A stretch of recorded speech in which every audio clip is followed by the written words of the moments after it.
How much are closing costs? So most people can use a mortgage calculator. You kind of can figure out what the payment is going to be, but a lot of people don't know how much cash you need to bring to the table to make the deal work. Let's take a look. All right, first we're going to look at FHA. So home price, $350,000. Requires 3.5% down for FHA, $12,250.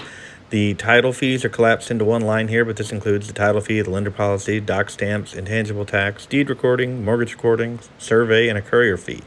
All in about $3,800. Then you have your lender fees, processing, loan origination, appraisal, inspection. And in this calculation, I've included upfront PMI for about $6,000. So the total lender fees are about $9,000. And then taxes and insurance. This can change based on what time of the year you buy, but pretty good estimate in here at $4,500. Total closing cost about $29,774. So the total closing cost without the down payment portion is about $17,500. On an FHA loan, you can accept credits from the seller for up to 6%.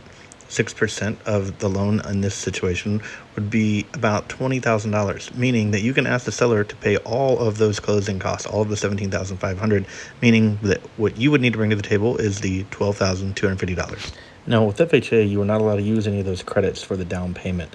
The down payment you'd have to come up with yourself, the $12,250. But any additional credits you have above the $17,500, you could use to actually buy down the rate also. Again, this is for an FHA loan. It's a pretty typical FHA scenario. Now, remember, we're in a buyer's market, so there's a real good chance you'll get those credits from the seller, and it will cover your closing cost. In the seller's market, might be a different story. Hope this helps.